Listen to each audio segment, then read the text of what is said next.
Hi, my name is Seamus and welcome to Finchfield Fix. This is Finchfield House. Built in the 1860s as an Italianate Victorian. My wife Kate and I purchased the house back in 2016. And over the years I've learned a lot about restoring old homes, and I'm going to share that knowledge with you right here on this channel. Today we're going to talk about how to hang just about anything on a sheetrock wall. Chances are, if you own a home that's built after the Second World War, your interior walls are going to look something like this. This is sheetrock or wallboard. It's called by many different names, but it was actually invented at the start of the last century, but it wasn't popular. The builders back then preferred to use plaster and lath. And it wasn't until after the Second World War, when the American soldiers were coming home, that they passed the GI Bill. And that gave American soldiers affordable housing. But the only way to construct those houses so fast was to use the unpopular sheetrock as the interior walls. So my lovely neighbor Lindsay had asked me how to hang a heavy mirror on a sheetrock wall. So today we're going to show you different methods of putting anchors into sheetrock.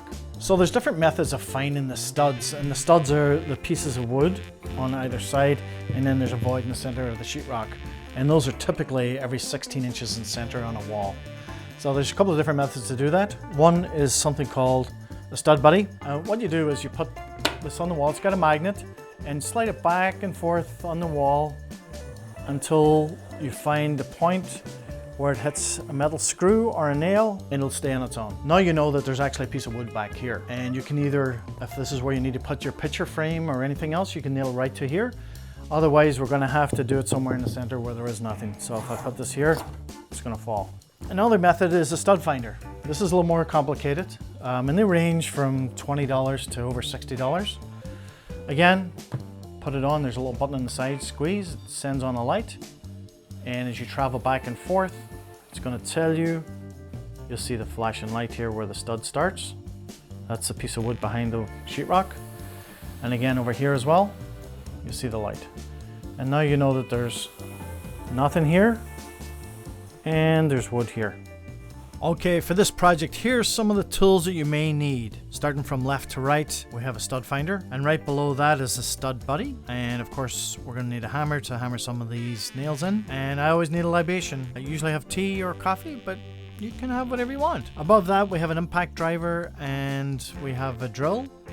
And of course we need some drill bits, and underneath that all of the different pieces we're going to be trying today, so different toggle bolts or wall anchors. So first up is a push pin hanger, and as the name suggests, you just push it into the wall. It's got a little pin in the back of it, and it'll hang a small little picture frame for you, or a little mirror.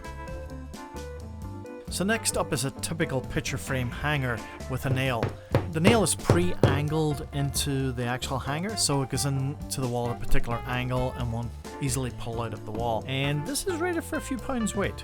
Okay, next up to the Ucky, it's a darts reference for any of you out there listening, is the bigger brother of the last one. It's a 2-nail hanger, and it'll typically hold several times what the first one will hold. Obviously it held the same picture frame, but do you think it can hold a barbell? Let's give it a shot. Let's say we give it a second try and add another 7.5 pound weight to it. I'm impressed. Okay, let's do a quick recap. First we had the push pin, and then we had the 1-nail hanger. Then we moved on to the 2-nail hanger. So let's move on to something a little more rated for heavier items. This anchor is rated for 46 pounds. Pre-drill the hole, and then just use your hammer and tap it into that hole. When you're putting a screw on, or you're driving in the actual hanger piece itself, use a screw gun, but go very slowly, or small little bursts. Don't try to power drill it through the wall. You actually could push everything through the sheetrock. Okay, now it's time for the old barbell test. Let's see if this will hold. Not bad. Let's try adding a second barbell. Well, as you can see, it definitely holds 46 pounds in weight, so this is pretty impressive. Okay, moving on. So the next one is called a self-tapping anchor, but I really highly recommend pre-drilling the hole first, and then get the anchor and tap it in slightly until it catches into your sheetrock, and then again, use very slowly or with small bursts with your impact driver, screw that anchor into the wall. Be careful because it is a plastic top and you will strip the threads out of it if you are too aggressive or impatient. Okay, let's give it the old barbell test, shall we? And the second barbell. Oh, very impressed again. Okay, the last one we're going to try is called a butterfly toggle bolt. And as the name suggests, it's got wings on it.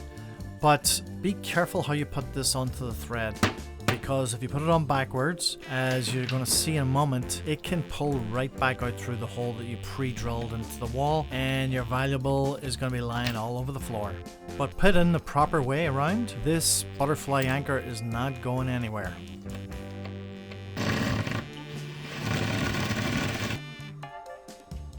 Okay, so this is the bonus round, but you don't have to drill things into the wall or nail things into the wall to be able to hang your valuables or your beautiful pieces of art, but a lot of the older homes were pre-installed with what's called a picture rail. Now you can buy those at a local hardware store and add them to your own home, and the picture rail will allow you to hang any picture anywhere at any height you want in your home.